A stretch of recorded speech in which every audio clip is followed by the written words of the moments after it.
The argument about California being admitted as a free state rather than a slave state hinged on political power, as votes in Congress fell strictly along party lines, with the Republican Whig Party voting against slavery and the Democrats voting for slavery. The Whigs had started out as the conservative Democrats and were opposed to the Democratic Republicans, and the Whigs had been Federalists while the Democratic Republicans were just Democrats.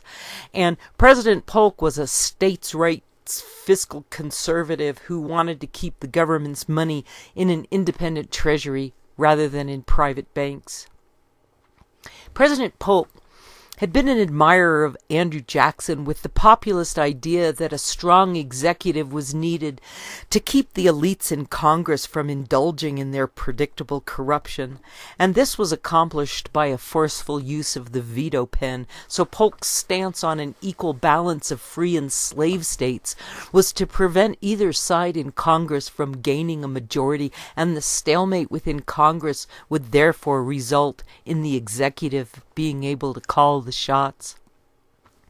The Whigs would become the anti-slavery Republican Party in 1856 with their nomination of Fremont as their first candidate for president in the 1856 election, which Fremont would have won except for the Know-Nothings coming in as a third party to take 20% of the vote away from the new Republican Party. Instead of Fremont becoming president, the pro-slavery Democrat candidate won, and the Know-Nothings would join with the Republicans in the next election to put Abraham Lincoln into office in 1860. The question of California was directly centered on President Polk's table in 1847, and the slavery issue was deciding every single vote taken in Congress, no matter what they were voting about. And with Texas allowed in as a slave state, California needed to remain free to keep the pro-slavery Democrats in Congress in check. Every American president before and including Polk had owned slaves, except for John Adams and his son John Quincy Adams, and sensitivity to the nature of slavery was not what drove the Whigs and the Know-Nothings, because owning slaves had been the natural course in the ways of the world, and slavery was even written into the Bible as not being objectionable. The argument around slavery did not concern any unfairness about involuntary servitude, because having a place in the world and food on the table was considered a blessing. And the argument was not even about the economic differences between those who kept slaves and those who did not. But opposition to slavery was simply that the anti-slavery people just didn't like Africans, who were seen as too foreign to be considered Americans, and that was partially solved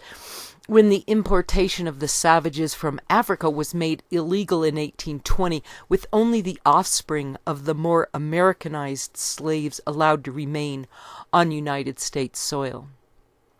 Dark-skinned people from the African jungles had fit nicely within the system of slavery because the good God-fearing Christian Southerners saw them as having been cursed with the mark of Ham in the Bible, and giving them a place and a purpose was seen as doing them a big favor, and dark skin color made it easy to differentiate those who were bound from those who were free.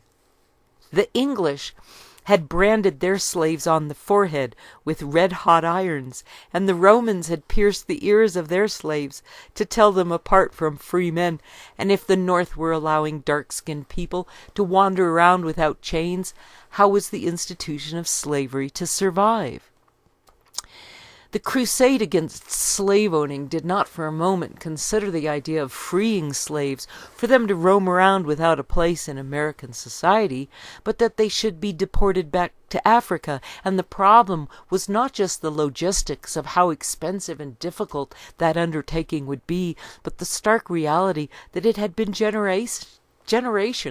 since most of them had lived on the African continent, so a new country had to be carved out to accommodate them, and that would be in Liberia. Commodore Stockton was so anti-slavery that he'd been instrumental in the founding of Liberia, and to keep General Kearny away from California politics after Fremont's trial, President Polk Polk ordered Kearny to Mexico to assume the office of the military governor of Veracruz, and from there he was to be stationed in Mexico City, but he got yellow fever in Veracruz and couldn't shake it, and Kearny returned to St. Louis, where he died in October of 1848 at the age of 54. The Rio Grande River became the final border with Mexico, and by 1853 the boundaries of America were complete, with only Alaska, Hawaii, and sort of Puerto Rico coming in later. Fremont had bought a ranch on the 10th of February in 1847 from the former Mexican governor Juan Bautista Alvarado, 1 month after signing the Treaty of Cahuenga, and Fremont hired some managers and some general contractors and some Mexican workers, and so he had been free to return to Washington, D.C. 90 days later to face the charges against him. The accusations against Fremont had some teeth because Fremont's instructions from Polk had been not to fight Mexicans, which would have been a violation of the neutrality laws, but to get prepared to fight the British, which is why the Navy had been sent to the shores of Northern California and why Fremont had been under orders issued under the jurisdiction of the Navy and not acting in contradiction to his orders from the Army Topographical Corps of Engineers that was a branch of the Army. Upper Klamath Lake was 100 miles to the north of where the Sacramento River ceased being navigable, and it was on the 15th of June in 1846, while Fremont and his men were billeted at Klamath Lake, that Britain signed the Treaty of Oregon, leaving America to itself below the border of the 49th latitude, something they had refused until Congress voted to declare war on Mexico on the 13th of May in 1846. Much of the speculation about possible war with Mexico centered on possible British reaction to such a conflict. Speculation was rife that in the event of war, Britain would come to Mexico's side, and in the event of victory, take California, or more likely, Oregon for its prize. Pathfinder, John Charles Fremont, and the Course of American Empire by Tom Chaffin, New York, Hill and Wang, a division of Farrar, Straus, and Giroux, 2002, page 250. While the British trade in cotton with the southern states was no secret, the Mexicans had not been seen as a barrier to Polk's offer to buy California from Mexico, and the purchase was to be financed by southern slaveholders. With the purchase of California, a fight had been expected with the British in Oregon as a necessary consequence, since Oregon Territory would be allowed to apply for statehood as a free state to keep up the balance between slave and free, and that needed to happen at the same time that California was admitted as a slave state to keep the balance of power in Congress. Fremont's orders had not been to take California, but to prepare to win Oregon away from the British, and Britain had been willing to leave the Pacific Northwest alone because they were still squandering their resources, looking for the Northwest Passage above Canada so they could sail to China. The good showing in battle of the American military in winning Texas away from Mexico had gone a long way towards bringing the British to terms in the Treaty of Oregon in June of 1846, so there had been more to Fremont's courts-martial than just an Army-Navy fight, since General Kearny had been dead set against a two-front war against both Mexico and Britain, but Kearny had underestimated President Polk's negotiating skills and Fremont's resourcefulness in getting the British to accept American sovereignty in the Pacific Northwest. When the Bear Flaggers had waylaid Fremont before the war was declared, they'd spread word of his extreme competence and fabulous bravado, and these daring tales of Fremont fighting Mexicans blossomed into such legendary proportions that the word-of-mouth rumors, based in part on great exaggeration, went all up and down the coast, while Fremont returned to rest and refit at his base at the Upper Klamath Lake that was 300 miles north of San Francisco and only 100 miles south of the British fort on the Columbia River in Oregon, just a few days' march away from their Hudson's Bay post.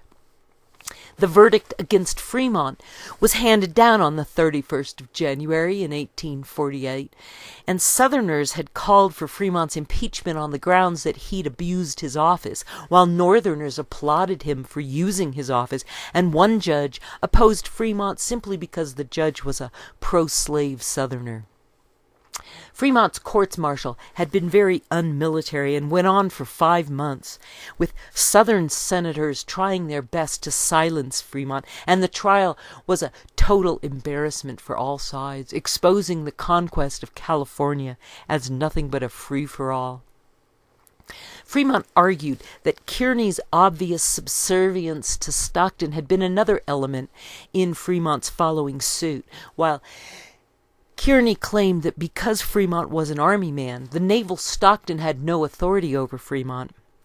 The jury found Fremont guilty but recommended his sentencing to President Polk, who found Fremont not guilty of mutiny but guilty of the lesser charge of insubordination, which may have come somewhat from personal revenge against his old romantic rival, but more likely Polk had thrown the pro-slavery people a bone due to Fremont's cavalier attitude towards slavery and the objectionable fact that Fremont always traveled with his black friend who was a free Negro. Major Fremont had borrowed $3,000 from his father-in-law, Senator Benton, and Benton's friend John Adams Dix to buy a ranch in California at the beginning of 1847, and Dix would be the Secretary of the Treasury when the war between the states broke out, and Dix would begin a POW exchange program with the South that would fail when the South began refusing to return Northern soldiers of African descent, claiming they needed to be returned to their former owners. But it would soon be discovered that many of the captured Union soldiers of African origin had never been owned by anyone, and with this revelation, the principles of the South would begin to crack, spreading doubt throughout the Confederacy. President Polk returned home to Tennessee on the 3rd of March in 1849 when his term expired, and he would die 3 months later, and California would vote on the 20th of December that year for their 2 senators who would go to Washington, D.C., and as it happened, California would remain the 31st state until Minnesota was admitted 9 years later in 1858. So to become the 31st state, California had to agree to send 1 pro-slavery senator and 1 anti-slavery senator to Congress, so the balance of power was preserved. Fremont won 29 out of 41 votes as the anti-slavery candidate, while the pro-slavery seat was won by the Democrat William Gwynn with 24 out of 41 votes, and they drew straws to see which one of them would get the shorter staggered term, and Fremont drew the short straw. Fremont served as the senator from California from the 10th of September in 1850 to the 3rd of March in 1851, and in that time he tried to pass a bill forbidding foreigners from buying land in California, but the bill failed, and Fremont would be unable to garner enough votes for re-election in March when his term was up, and his seat would remain empty for an entire year, because the pro- and anti-slavery politics in California was so brutal that no anti-slavery candidate could get a majority. When Minnesota in 1858 and Oregon in 1859 both came in free, the Democrats tried to annex Cuba and Nicaragua to bring in as slave states, but that idea was defeated, and Kansas became the battleground state where Americans had bled for 7 years until Kansas came in free in 1861, and that vote in bleeding Kansas was the beginning of the war between the states. Kansas, lying in almost the exact geographical center of the United States, was to decide whether or not the state should enter the Union as free or slave. It was with the passage of the Kansas-Nebraska Bill that the real trouble in the territory began. In the state, the 2 contending forces fought bitterly for control. The Missourians early sought to bulldoze the Free State men to force them out of the territory. The Free State men refused to leave, and the Missourians resorted to arms. The border ruffians were a rough lot, usually in the pay of the plantation owners of Missouri and some other southern states. The slave owners furnished the border ruffians with supplies, among which was an abundance of liquor. In return they were to vote slavery and intimidate the free state settlers. This they never failed to do. The border ruffians came into the territory without their women, without implements for cultivation, but with plenty of whiskey and guns and ammunition. The free state men came with their families and with plows to till the soil. They built good cabins and planted crops. The crops were destroyed and the cabins burned by the border ruffians, and the men were usually murdered in cold blood. With the entry of the state into the Union, the border troubles ceased for a time, but Kansas was not to have peace for long. The state was soon bearing her share of the burden of the Civil War. Collections of the Kansas State Historical Society, volume XVIII, 18, edited by William Elsie Connolly, Topeka, Kansas State Printing Plant, B.P. Walker, State Printer, 1928, page 144-6. During Fremont's trial, the gravity of the political divide between the North and the South had been brought home to both Benton and Fremont, and to encourage Fremont in the wake of the courts-martial, and because Congress was refusing to pay for another anti-slavery Fremont expedition, Benton proposed that he explore a new route for the railroad from St. Louis to the Pacific, and the idea was to find a path that trains could travel along the 38th parallel, the demarcation line between the North and the South, and that route would give neither side a claim to the railroad going to California, and in sharing the railroad, the country would stay united. Benton's friend John Adams Dix was the senator from New York, and he would become the president of the Union Pacific Railroad in 1863, and Senator Dix was married to the daughter of a rich, important Democrat, and Dix ran as a barn-burner Democrat in November of 1848 rather than stand for re-election as a pro-slavery Democrat. The barn burners were the few anti-slavery Democrats who thought it better to burn down one's own barn in order to get rid of the rats, and Senator Dix lost that 1848 election and went to work for the railroads, which was Senator Benton's pet project. This time, Fremont's expedition would be privately financed by railroad men, and Fremont dedicated himself to this new task of mapping a railroad route along the 38th parallel in hopes of keeping the North and the South together.